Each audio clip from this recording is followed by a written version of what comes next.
Welcome back to Rain on Your Parade with JL Cauvin. I'm JL Cauvin, here as always with producer Mike. Hi, everybody. Hi, JL. How are you doing? I'm good now that I'm seeing you. Boy, That's a nice thing to say. I got to see somebody about this anxiety. It's like a battery. Still bad. Well, it's like a battery. I got emails today from work, which happens when you're at work. Right, sure. Like tiny panic attack every time I just hear the ding. Really? Yeah. Are you new to this? Like the job I know you're new to. Yeah, I'm new to this area of law, but it's worse than being new, I think. It's like that feeling of it's new and I'm out of this is like the first time I've been in court in 17 years. So you feel like, it's why I don't play basketball anymore, because I know I'm just like something bad's going to happen when I get out there. I'm going to think I can do something and tear everything. Yeah, I mean, it's always on the table. But it's good to be here. And obviously today is also a big day because after this recording, I'm going to the opener of the Rangers regular season versus the Pittsburgh Penguins. And I love getting the emails now, like all the little deals you get as a season ticket holder. And they go, I got one that was like, as a season ticket holder, we'd love to invite you to this exclusive shop. Like the shop will be open only to season ticket holders from 10 a.m. to noon on Tuesday. Yeah. Okay, Rangers. I'm sorry if everyone who is a season ticket holder is a 43-year-old retired cop or firefighter. Right. And why? You know how I got season tickets? I work. Right. That's not even lunchtime. I couldn't even validate. It's like, come in at 10 a.m. to noon for an exclusive. I'm like, I'd love to see the people in the shop at that time. Yeah. Like, what degenerates who are spending, It's in store only, or is it also online? It's like their big store. You get to just go in. Like, it's like, I guess, because it's always so crowded at games. Yeah. That like, it's just like, oh, exclusive merch and like and it's like, the equivalent. At the Garden? I think it's the store at the Garden. Oh, Jesus Christ. But I was just like, what, even if I worked across the street, hey, I'll be back in a half hour. I'm taking lunch at breakfast. Yes. Is that okay? So weird. Yeah. Weird offer. Yeah, very strange. I worked in 2 Penn, where the Rangers office is, it's the Madison Square Garden building. I still don't think I would have been able to pull that off. No. Yeah. I could work in the store and not pull it off. Right. Yeah. Where's he? He was supposed to be behind the cashier. Why are you over there with the customers? Get back to work. It's been 30 seconds, you piece of shit. So, and then the more realistic is if you treat hockey opening day, if you're that big a hockey fan, like it's, baseball opening day, 1:00 in the afternoon, big people event, take off. right. Losers, I call them, but they take off to go to baseball. Baseball. Yeah, we have to work it in. I already said this might be the best episode of the year, and it's already done. Algorithm is already powered down. Yep. But if hockey is your thing, they have like a blue carpet from 4 to 6, which is nice because it's after school. So if you're coming with your kid or something, and the players like come by, they sign stuff and things. So that's cool. That's a little more realistic, like 4 to 6. Yeah. 10 to 12. I was just like, thank you for the offer, MSG. I'm so glad my season tickets, plural, get me an opportunity to lose my job. It's got to be one of those things where it's like, we'll throw this out there to make it seem like we're giving people a deal, but nobody's going to take advantage of this. Yeah. So, but I'm excited to go to the game tonight. Fingers crossed this season turns out at least meaningful. Yeah. I have no illusions of there being a championship this year, but I just hope last year not making the playoffs sucked because it's my basic theory with the Utah Jazz all those years with Malone and Stockton and other players after. If you're trying to be relevant and putting the best product you can out there and giving effort, I'm good. Right. Like, even if you suck, if I think you're moving in the right direction organically, not like wasting my money and time to come up with some 8-year plan. Yeah. Like your Xi Jinping 10-year plan. I know Chinese scholars. It's a 10-year plan. Settle down. So I want to talk, before we get to our main topic today. Yes. I wanted to talk about the Smashing Machine. Right, yeah. Starring The Rock. Dwayne Johnson for you. Finally, The Rock has come back to bomb at the box office. Just Who in the hell are you? I'm somebody going to see another movie. It doesn't matter if you're seeing Taylor Swift. Shut up, bitch. Best meme on one of the best memes on the internet. And it's always something misogynistic when people throw that. Yet it's so good, I still laugh. Yeah, it's the best. So why don't you shut up, bitch? But it's even shorter than that. Yeah. It's the one where he's like on the side. That's what him and Triple H. Yeah. Oh, okay. Yeah. You're not the WWE champion, so shut up, bitch. And right.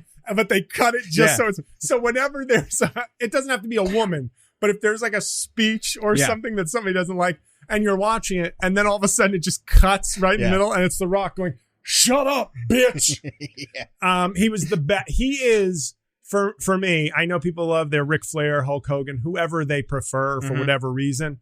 The Rock to me is the single greatest wrestling superstar because the mic. He was a very good promo. Flair is all good with the thing he developed. Like I love watching a character. Ric Flair. Yeah, and I love watching I got a Rolex watch. Yeah. I got gators on my feet. Woo! Yeah. I love it. But The Rock, it was like watching making women cry. Woo! And great. I love Ric Flair. Yeah. I love him as a character. The Rock was just like at that acting, almost improv comedian level of just, but anyway. He was great. So The Rock, early in his career, I think, like, I loved the movie The Rundown. I thought The Rundown was really good. Not perfect, but really good.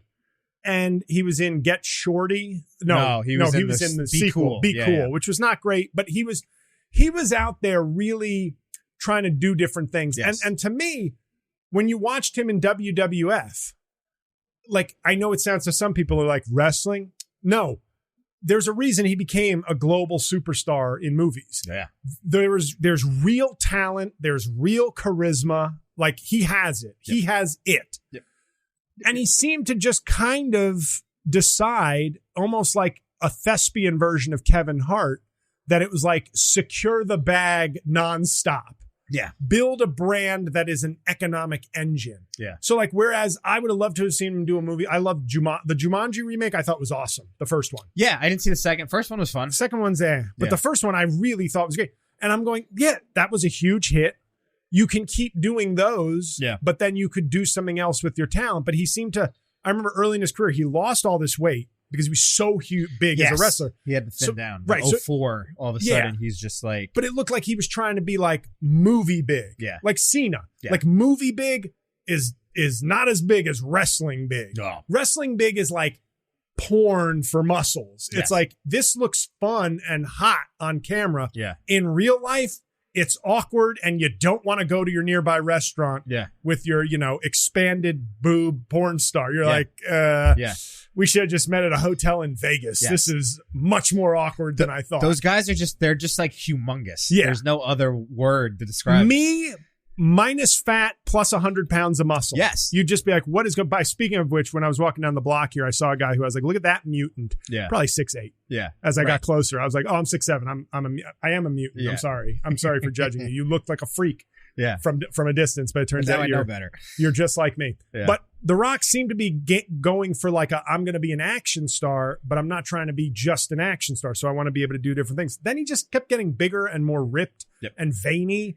And all of a sudden he was like bigger than he was in his 20s, but shredded also. It was just like, that is not just from COD, sir. No. And he just he became an automatic bankable action star, but it was like, but all the movies suck.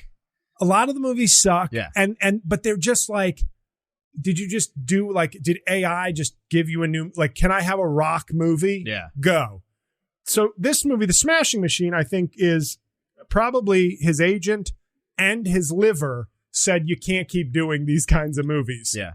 So he's like, one more movie where I get even bigger and stronger. Yes. And then I will slim down like I'm Tom Hanks in Philadelphia. And I went to see The Smashing Machine before my shows in DC, which thank you for everybody who showed up. They went great. Really good start to the material I'm honing for the last special. And Laura wanted to go to a museum to see Basquiat. It was Basquiat and somebody else. Banksy. Okay. And I was like, I'm really tired. Like I was just exhausted. I was like, I just want to go see a movie. Not even for the movie. I just want to like be in air conditioning with a plush seat and watch a movie I'm interested in. Yeah. And if I fall asleep, well, that's what I needed. But if not, I see a movie I want to see. So I went to see The Smashing Machine. I saw a bunch of hot women going to see the Taylor Swift movie. I was not prepared for that. Like they were it was weird. They were like groups of girls. And then there are like 30-year-old smoke shows just going in the afternoon to see Taylor Swift. I was like, all right, noted. But it's a good movie. Yeah. He is so ripped. And I laughed. I didn't know what race the guy was. Mark Kerr. He's black, isn't he? Yes. Yeah. In the movie, I'm like, is The Rock playing a white guy for the first half of the movie? Yeah. And then later in the movie, I'm like, is he now playing a black guy? Yeah. And trust me, I looked like the next Obama when I was 9. Right. And now look at me. Yeah. Angry Sandler. Yeah. That's Yeah, Obama to Sandler is a very rare path for someone's genetics to take them on. But The Rock, I was like confused until they show the guy at the end. And I was like, oh, he's a black guy. Yeah. I mean, watching it, I was like, but there is something about so muscled up. And he was black. And I would bet that he's biracial. Because there's like, Mark Kerr? Yeah. If I had to guess, I'm just saying, if I had to guess, because his hair was like curly. Do you know what I mean? It wasn't like an afro. It was like curly, which is what threw me off. It's Mark Kerr mixed. Yeah. See? No. That's Mark Curry. Hanging with, yes, The Rock in his most daring transformation is a 300-pound Mark Curry. Well, whatever. Whoops. It's this is now bad podcasting. Yes. My point being, he seemed to go through various transformations in the movie that I was like, I don't know what race he is. And then when this guy was so muscled up in videos, I didn't know if he was black or white. And not because it was like, what are you? It was like he was so jacked and like that I was just like, it's Irish and Puerto Rican, by the way. Is that what he is? Yep. Oh, so he's like a Bernie Williams Puerto Rican. Yeah. Like that. Okay. That makes sense now. Mick Boricua, as I call him. And so now that makes total sense. Like an Afro-Latino mixed with Irish. Yeah. But the movie's good. Like, do I think it's great? No, but it was good. It's a good movie. Emily Blunt is absolutely so hot. And she's so awful in the movie, not as an actress. I mean, the character. Oh, yeah. And all I kept thinking was, no, I mean, she's ruining his life, but you should have made her a little less hot so I wouldn't be like, hey, there's a price. Yeah. There's a price to pay, sir. Right. Because he was such an earnest sounding guy. And when somebody's that jacked, all I kept thinking was, it just feels dangerous. Like, and he never lays a hand on her in the movie. And I'm guessing they weren't trying to make Raging Bull. I always thought that was the funniest thing about the movie Raging Bull. It was like consultant Jake LaMotta. Right. What did you ask them to leave out? Right. No. Right. Not violent enough against women. Do it again. Yeah.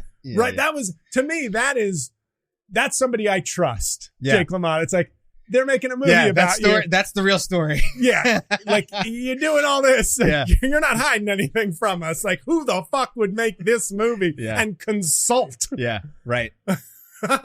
But anyway, the movie, I enjoyed it. I found it interesting. I think The Rock was, using his talent and was just out of control, jacked. I mean, it's just, that's funny because he is so big, and I'm looking at pictures of Mark Kerr now. He was big, and it's like, Mark Kerr was like huge, but The Rock is way bigger than he was. I think. The Rock is taller than Mark Kerr was, but I think when I see clips of Mark Kerr, I go, they did a pretty good job of no one else in the world could have played him. Yeah. But okay. So the point is, this is a long way of me saying it was a good movie. I'm glad I saw it. I didn't look at any reviews before because I was like, I'm interested in seeing it. And sometimes I want to see a review like that movie Him came out, which I wanted to see until I saw the reviews were like 30% and they were not a nice 30%. Like the positive reviews were like, there are some things in this that don't suck. Yeah. And the bad reviews were like, this is atrocious. Yeah. But I found it interesting, you know, and it's disappointing in the story talk of sellouts, like Jordan Peele. You've got such a premium brand. Don't put your name on something shitty. Like as a producer. Yeah. Like it's not a Jordan Peele written movie. That's a different level, obviously. But these guys, like my guy who did The Conjuring 1 and 2, James Wan. Yeah. He put his name on the whole franchise, all the offshoots. They all suck. But you get lured in a couple times. Well, Friedkin, famously, with The Exorcist, he just did the first one. They wanted him to do the second one. He said no. He hadn't even seen it until like the 90s. Oh, and then what a when he hero. watched it, he was like, what is this horrible piece of shit? No, and that's why Diddy named his parties after him. Because of that level of integrity. The Friedkinoffs? But so the point is, I see the movie, I leave, I don't know what the box office is. I know Taylor Swift's going to beat him. Yeah. But then it bombs. Mm-hmm. It bombs at the box office. And this made me realize the country we're in. And it relates a little bit to politics. You know, culture is politics these days. Yes.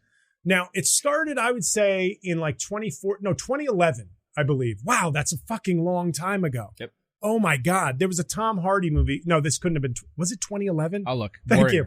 Warrior. I am not an MMA guy, but this movie had really good reviews. I think Nick Nolte got a supporting actor nomination for it. 2011. Thank you. And as you said, my brain works in weird ways. Yes. This is a great movie, Warrior. This is coming from somebody who likes movies, not somebody who's an MMA guy. Yeah. This is a great movie, like a really great sports movie. It bombed. It had good reviews. It had Tom Hardy, Nick Nolte, and the guy who I'm forgetting, but you'd recognize him from a ton of movies. It bombed. And that's when I started.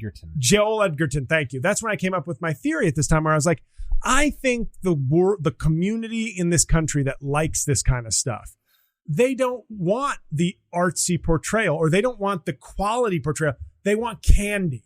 They want the candy version. Like they're giving you a steak about MMA. And people are like, I don't want that. I want a Big Mac. So then we cut to 2014. Fact check me if you like. Rush, directed by Ron Howard. That sounds about right. Starring Chris Hemsworth. Might be 2015. Starring Chris Hemsworth. Or is it 2016? I think it's 2014. 2013. 2013. Yeah. So Rush comes out, directed by Ron Howard, Oscar winner. Yep. Chris Hemsworth coming off of Thor and Avengers. Yep. And Daniel Bruhl, who gets a nomination for Best Supporting Actor for that movie. I go see this movie. I don't give a shit about race cars. I can find them exciting. I love F1. I loved F1, which just came out, which is a hybrid. It's a little more McDonald's, but it still has plenty of steak. Mm-hmm.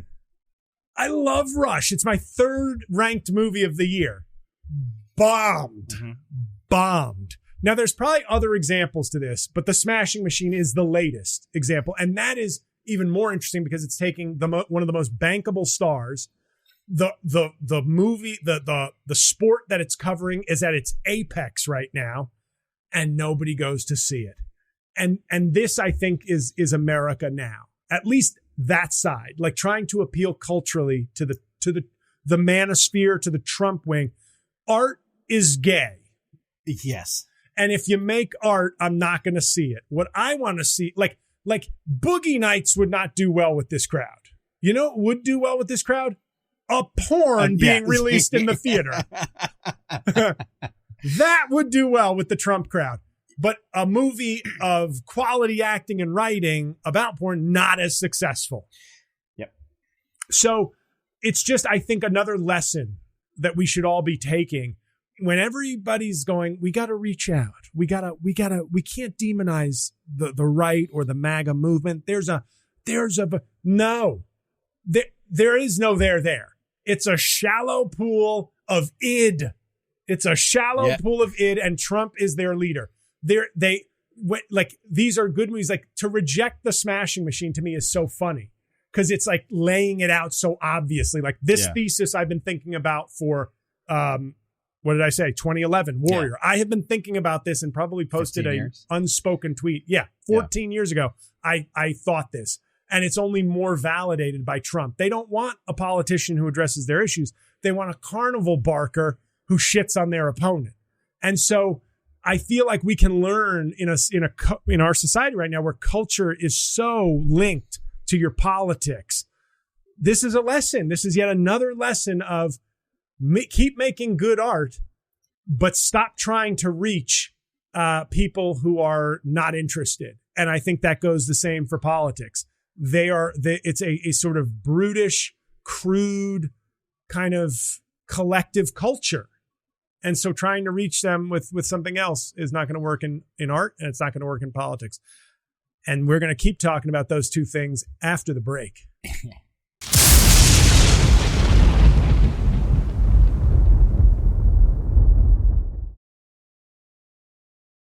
And we're back. Mike, how was that break? Very good. We talked over some things happening in my personal life, things that are quite upsetting to the both of us, but we persevere. So it was tough putting Frankie down. Kidding. He's in the other room. We're doing jokes, people. I used to be a comedian. Now I'm a social media content bitch.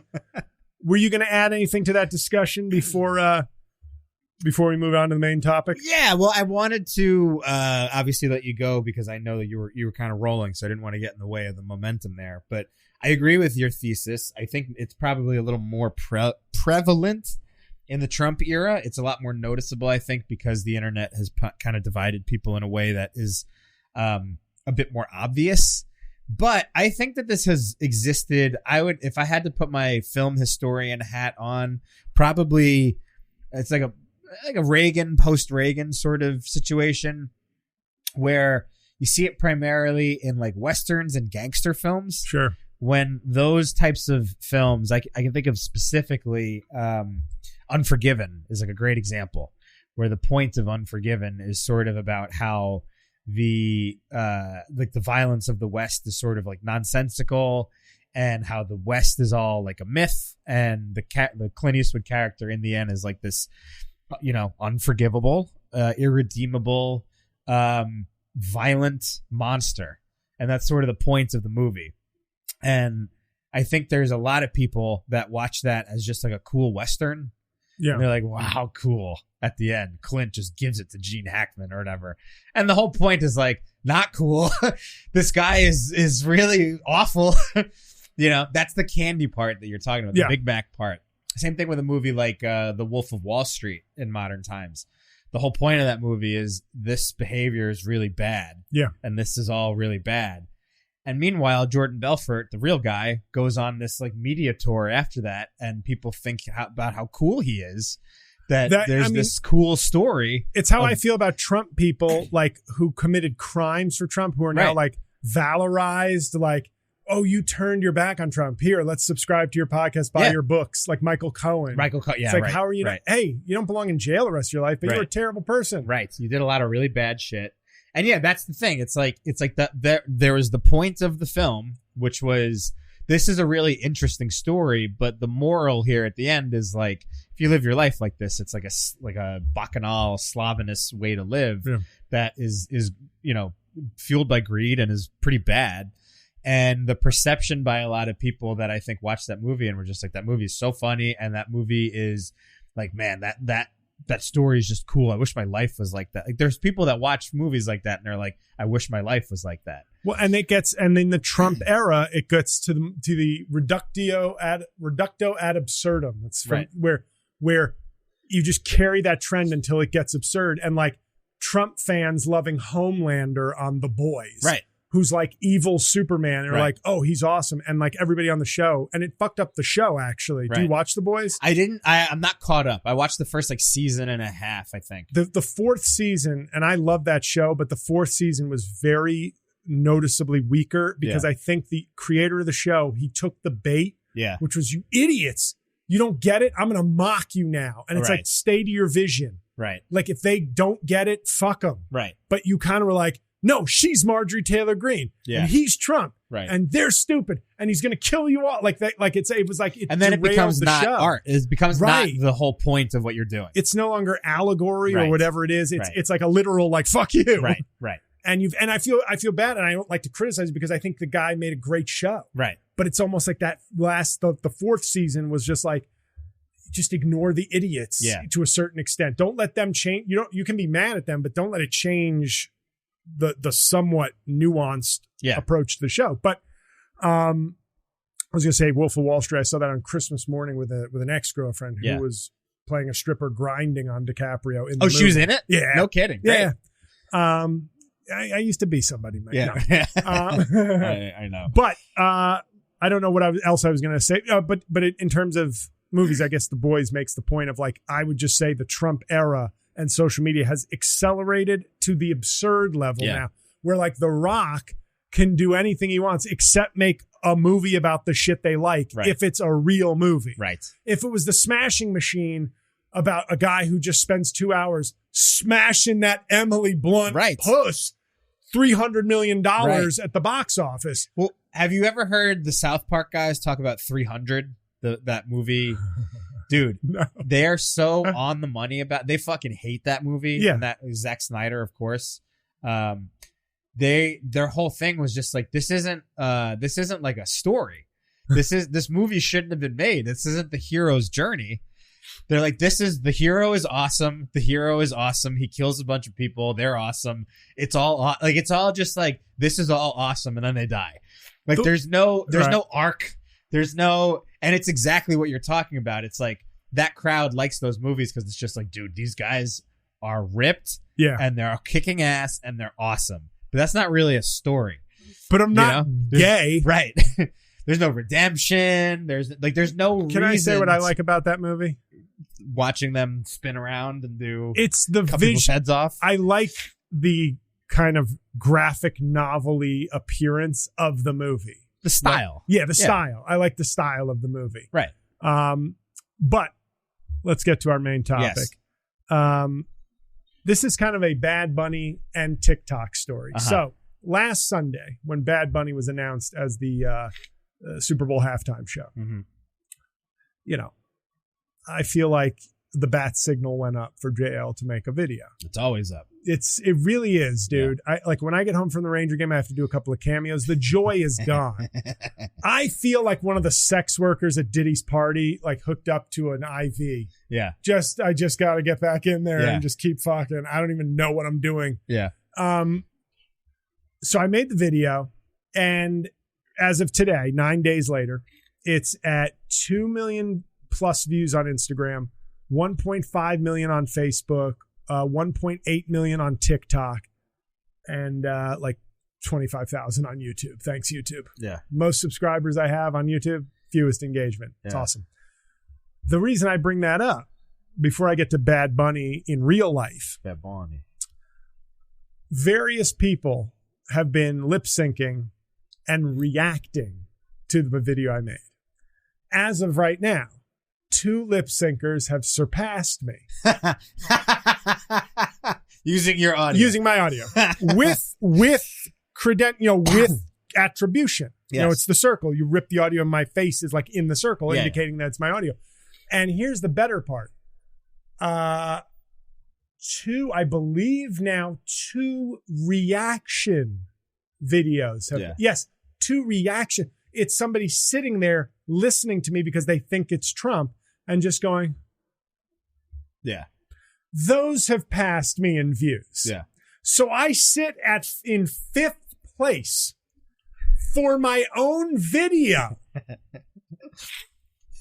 And here's my favorite part. The woman who has the most views as of at least now. Yep. Though one of the reaction videos, I have been contacted both by Snopes, the fact-checking website. Really? For comment, and I've been written up in an article just confirming that it was my video and not really Donald Trump saying these things. You're kidding me. Right. Suck on it, Matt Friend. And every other impersonator that people want to put in my face. How many times have they had to be fact-checked by national media? Because I'm at 3 since 2020. CBS, CNN, Snopes. That's pretty amazing. I got to be honest. But where am I, Mike? Where am I? I could fool countries. I'm fucking Orson Welles' War of the Worlds, brother. You know what I'm referencing, right? Yes. Yeah. I'm like, Orson Welles became a cinematic arts icon, and his start was fooling people into thinking there was an attack by aliens on the radio. Yeah, total chaos. Now I fool people multiple times that national media has had to like contact me. AP and Reuters also. It wasn't CBS. AP, Reuters, Daniel Dale from CNN. Yep. These are people who've had to fact check my work. Just to make sure it's not Trump. Right. And then today, also some big Mexican outlet reached out to me. But I'm still just doing a couple of cameos, working a day job. Wow. And the reason I bring that, the woman who has the most views right now, people think I'm rough. People think I'm mean to fans and commenters. I'm not. There's a critical mass. There's an integrity about my art and a critical mass combo that is required for me to lash out at people. You know, when you see a video with 3 million views and everybody loving it and you go, but what about the hands? You're going to catch hands. So this woman, a day after her video blows up, she gave me some attribution on the first day. Doesn't follow me on TikTok. The other woman who did the lip sync follows me. Okay. I found it very interesting that this woman did not follow me. Like, or she did, doesn't. Maybe I need to follow her back for what reason, I don't know. Because, you know, I have such love and respect for the art of lip syncing. Well. And so on her first video, she's like, hi, everybody. Thank you to my 3,000 new fans. It's so great. Then 2 days later, people keep writing in her comments. Trust me, I understand how annoying this can be. Yeah. They're like, give JL attribution. I think this is comedian JL Cauvin. Do you not know this is JL Cauvin? Stop spread. The ones I hate are stop spreading misinformation. Right. Well, it's not misinformation. Let's be fair. It's lip syncing a comedian's video. Like, nobody's spreading misinformation. Yeah. If anybody's doing it, it's me by being too talented. But by day like 4 of her fame, you know, she posted a video with one of these comments and was like mad now at like, why do people keep writing these things to me? I know if you just look up the sound, if you do your own research, you won't be misinformed. No shade, but bop, bop, bop. And I was like, that's how quickly a regular breaks under what I fucking eat up. Yes. The slop that is thrown my way all the fucking time. And I take most of it. And now you see what happens when somebody has one video blow up and gets a comment too many times. Didn't we talk about this though back when one of your RFK videos went like pretty viral? The anxiety that comes with all of a sudden something kind of getting out of your control. I don't know if it's an RFK video, but yeah, it gets fast. But like, you know,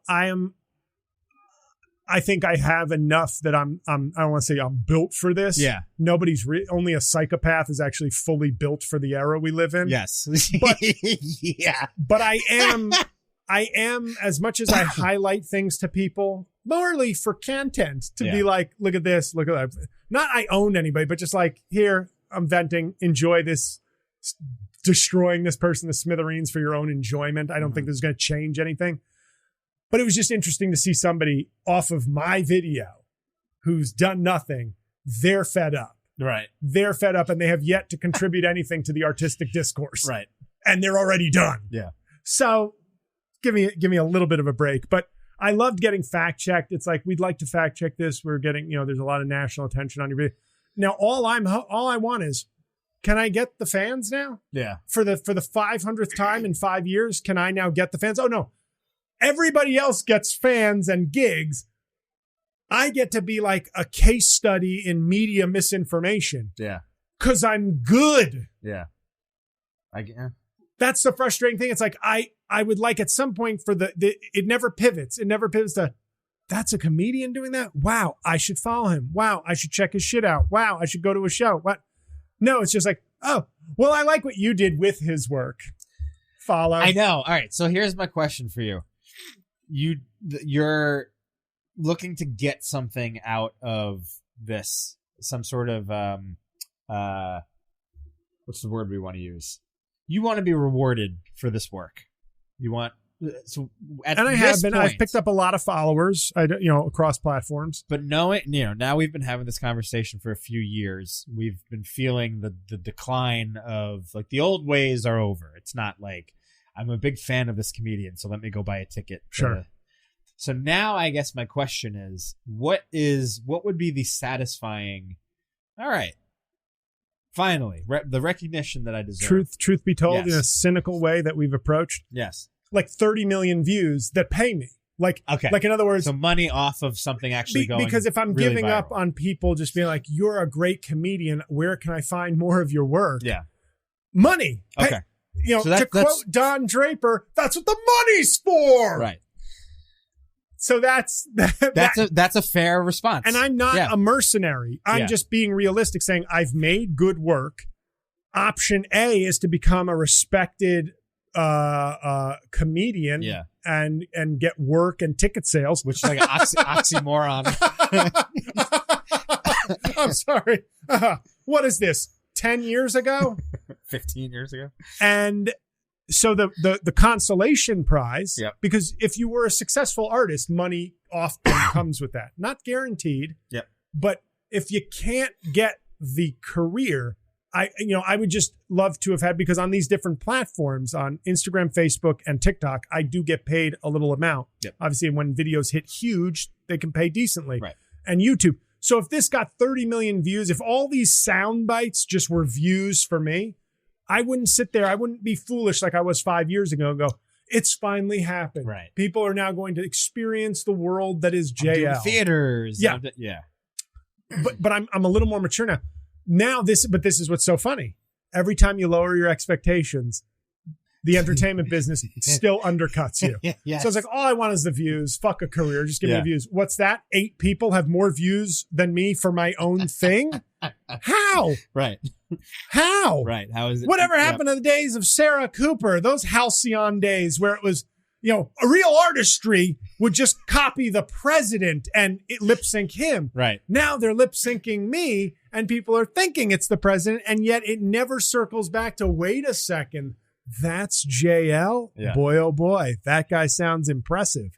So, I thought you'd get a kick out of like all these different. It is funny. I mean, it is. I really do think that it is very funny that we are in this situation. The funniest thing about it is that, like, I think it's our age difference that I have enough of a world.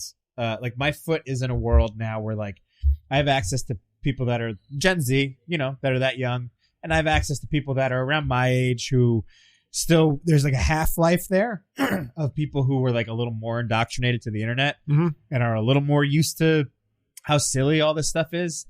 And then to see you be in this generation where like you kind of understand it, but you're so like your worldview is informed by like the way it was when you were growing up and coming up in comedy, which is like a world that doesn't exist anymore. Sure. And I just find it so funny. I can remember when I was working at Betches and they had that guy, remember the fat Jew? Sure. I remember he did one of their podcasts and they were talking to him about this. Because I was like adamantly opposed. I did not want to have anything to do with that dude because of the way he handled and to be against fat Jews on October 7th, Mike, that's pretty awful on your part. But this guy, I remember being like, this guy steals from people. I knew people that he had stolen from. I did not like that I was going to have like FaceTime with him and this. And I remember listening to the podcast that I was editing and he was like, yeah, I just think that people like our age and like younger generations, they just have like a different view of intellectual ownership, that they view the internet as it's just like, it's, it is what it is. It's all. And he's right. And he's right. And that's why, that's why people say the fat Jews run the media. So continue, please. No, but I just remember thinking at the time, like I do think maybe this guy's right, but isn't that appalling? And this was 10 years ago at this point. Like this was a long time ago.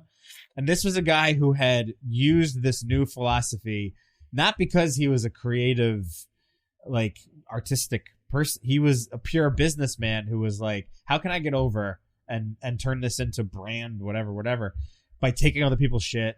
People will just want attribution, like you're saying. You just want to be recognized for your sound or whatever, while somebody else turns it into like the backbone of a beverage business or whatever he went into. Well, when I saw Uncut Gems, I think it was Uncut Gems that I saw. Yeah. And I remember writing on social media, "Hey, everybody, looks like it didn't work." Right. Attacking him, right. Pretending like the world and the entertainment business had integrity. It seemed to have not worked at all. Yeah. So that's just my personal connection to Bad Bunny, which is a way to get to our sort of in these final minutes of the episode, Bad Bunny doing the Super Bowl. Now, Trump today finally spoke 9 days after I spoke for him. Yeah. And he said, I'm going to summarize it without, sort of changing the meaning. Yep. I don't know who he is.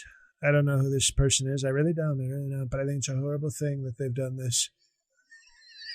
And we just sit and go, sure. Yeah, we get it. Like, of course, it's a horrible thing. Yeah. I don't know. Like, this is, I believe Nas once said, I'm not going to say the word, but he said on Hate Me Now, I think it was N-words, fear what they don't understand, hate what they can't conquer.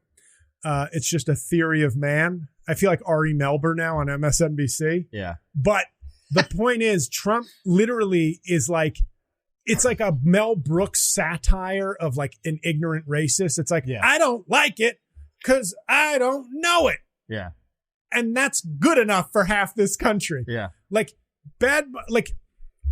I've said this in different forms, but I just wanted it on the show. Bad Bunny is an American. I get it. He speaks Spanish. Is he American? He's Puerto Rican. Oh, okay. Yeah. All right. And I understand. I'm not going to sit here and pretend like people go, he is American. I get why people would be like, but he's it's not Puerto Rico's fault that we kind of colonized them. Yeah. Like it's this odd thing of like, now it's my theory on, and I do this on my act, and I'm trying to really fine tune this because it's going to be like kind of the finale of my comedy career. Yeah. But it's every group, we've talked about this. Every group comes here and they're forced to make lemonade out of lemons. And then they come to a choice. Do you join whites? Yes. Or do you keep doing your own thing? Right. But you always are kept out and you achieve success. And then do you join the mainstream or do you continue being your own thing? Yeah. And do they allow you to join the mainstream? And Latinos are in a place now in America where I feel like that's as dark as Republicans will go in terms of mass. Like, you have to be the right type of Latino. Right. Latin male who votes for Trump is a good start. Cuban. Yeah. They're in. Cubans are white. They're actually in. They were like they put the doorstop into the Republican Republican room. Yes. So without getting into all of that, it's this odd thing of, once again, now Bad Bunny is a humongous star. Humongous. Seems very well liked. He's broken into movies. I've written jokes about him where I'm like, it's finally good on his 5th movie in English that he's speaking some English. Yeah. Not because Spanish is wrong. I'm just saying he would say like 2 words and they were like, but Bad Bunny, he's Bad Bunny. Right. So he's such a star. Right. Hollywood had gotten on board, not because they were woke or because they were like, we need more rabbit diversity in our movie. They're like, he's this huge burgeoning global music star. Yes. Throw him in the fucking movie. Throw him in Narcos for 2 scenes. Throw him in Money Train for a scene. Yep. Just to see if he generates an extra $5 million in box office revenue. You'd think that would appeal to Republicans. That's market. That's a market decision. But Republicans love one more thing than the market, and that's racism. So they go, no, this is DEI. No, it's not. Right. It's market-based. He's a global superstar. He's going to get more eyeballs than the game, as the halftime show often does. Yes. That will be the talking point on Fox News. They will, once they see the ratings, they go, but it always does that. Right. But would Kid Rock have not done better? We'll never know now. The NFL trying to make a move into Brazil and South America. He's like the biggest star in the Southern Hemisphere of the fucking planet. Right. Makes a ton of sense. I mean, to me. I have 2 of his songs on my iPod. Yeah. That's how. Yeah. Because I did what He's broken through. He's broken through. What I did, folks, when I hear about, now as cynical and critical as I can always come across, yes, I am interested in new things. I'm going to hockey tonight. Right. That was because I dove into something new. And that is the opposite. That's the pendulum going way too far to the white side as far as I'm concerned. Right. But I kept hearing about Bad Bunny. So I said, well, let me fucking go listen. If he sucks, he sucks. Yeah. But I can't make a judgment. He's this huge star. So we scanned a bunch of videos on YouTube like a year ago. And a couple of songs I really liked. Several I didn't. I did like how one song had that, whoever invented the that guy should have $1 trillion. Yeah. And I think there was a guy suing, saying he had invented, I think it was a black guy. Yeah. Who had basically created that beat. I'm like, that's Scrooge McDuck's lucky dime as far as like modern Latin music is concerned. Yes. Yeah. And one of the songs I was listening to, it starts like boom, boom, boom, boom, boom. And then all of a sudden you're like, okay. And then boom, boom, boom. But anyway, I have a couple of songs I like by him. Some I just was like, I don't really dig this. Yeah. I don't think he has he doesn't have a particularly good voice. I can't tell if he's like a singer, rapper, or like he's thinking a hybrid. Yeah. Kind of like a less pleasing to the ear Drake in terms of like his voice. But some of the songs are good. He's like this great story of success. Sure. Great pride. I wouldn't be shocked. I'm saying it here. If he's like the next Roberto Clemente. Well, let's not put that on him. No. I'm sorry. I don't mean the tragedy. I mean becoming like a legend in his homeland. And becoming like a governor of Puerto Rico one day. I don't know if you remember, but he was very. He spoke out a lot against Trump, especially after the and they pile of garbage in the ocean thing. Yeah. And he refused. He wouldn't tour the U.S. This is how dumb MAGA is. Yes, that's right. Stopped, and the U.S. is a big market, and he'd be selling out stadiums. Yep. And I loved that he didn't do that because he didn't want fucking ICE patrolling the stadium, creating an unsafe, uncomfortable atmosphere for not just his people, but concert goers of all shades. Yep. And I saw one guy write something, this is the common thing. The right, they love the accusation of, I'm a scumbag. So if I can find a way to say you're a scumbag, we're even. We've talked about this before. Yes. And I saw many people going, so he won't come to the U.S., but all of a sudden the Super Bowl, he's gonna take that check. Right. Super Bowl doesn't pay. Yeah. He's doing it for exposure and probably to send a message. Yeah. And I love the fact, but you immediately go to like, oh, he just had a price. Yeah, to speak out. Yeah. The price is not money for some people, and he's rich. He's fine. Yeah. But I love the projection, the ignorant projection. And then, of course, there's the easy one of like, he's not American, or they're doing this to spite MAGA, or this is spitting in the face. Once again, it's reductio ad absurdum. You've gotten to the point now where you're claiming that picking a guy who's a bigger star and more successful than the people you want is a woke choice. Yeah. What's more identity politics than picking a mediocre white guy to do halftime when this guy is going to have a much bigger audience and has a much bigger profile? So Trump's answer today, or to Bad Bunny, of basically, I really don't know him, but I think it's a horrible thing they're doing, and it's not good. We don't like it. We don't like it. No, they shouldn't have done it. They shouldn't have done it. That's basically him saying, I don't really know. I just know me and my supporters are racist. Yeah. And this is like offensive to us. And that should tell so many people what they're about. Every time somebody talks wokeness or DI, he is making it. I've said this many times on the show, Mike. Donald Trump's weakness is he can't stop doing full Trump. Right. So we've reached this point now where, well, DEI and wokeness and affirmative action and picking people based on race, where we have a Puerto Rican who's American, who is an enormous global superstar, and the NFL is making a business choice. Yeah. The NFL, yes, that group of woke 90-year-old Klansmen that own the NFL teams. They've gone woke. Yeah. It's a business decision. Yeah. And it's hilarious to me, but it's like, there it is. This is, we've gotten to the point where you can't be accepting facts and the information in front of your face and still think that this is like a woke decision and some sort of PC thing. This is the business decision. Sometimes when you colonize places, when you keep people down, they thrive. The pressure builds diamonds. Every white guy who loves Trump probably has a fucking inspirational poster in their beat off shack where it's like, pressure builds diamonds, iron sharpens diamonds, bro. Yeah. As they fucking sit there with their sex doll. Yeah. But when other cultures do it and live it, well, no. That's not real. That's bullshit. No, it's not. Trump, MAGA, the whole racism behind this movement, that's the bullshit.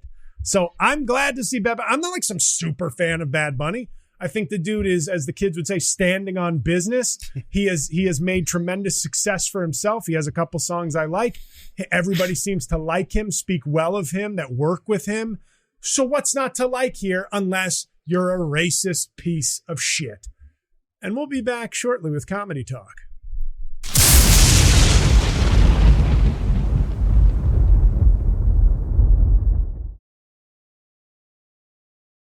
And we're back with Comedy Talk. No punch down of the week, folks. I got to run to a hockey game, and I feel like I vented a lot this episode. So I think this whole episode had that good, righteous energy. Mike, how was the second break? Good break. Great break. Okay. Yeah. Okay, just checking. I did watch a special this week. Earthquake has a new one on Netflix called Joke Telling Business. Now, Earthquake had a special a few years ago. I remember I saw him like 20 years ago do an HBO special, a half hour. Yep. That was when like Patrice got a half hour, Jim Norton, yes, Flight of the Conchords. Yep. Like HBO was kind of trying to bring back the half hour comedy, so they released 10. Yes. Most of them very good. I thought Earthquakes was good. I was like, this is pretty good. Then he had a special like a few years ago on Netflix, which was only like 35 minutes. I thought it was awesome because it was like he could have strung this out to be an hour if he'd gone with the Jesselnick method. Yeah. Play this 45 on 33 or whatever the reverse is. Yeah. Record talk, folks. We're old.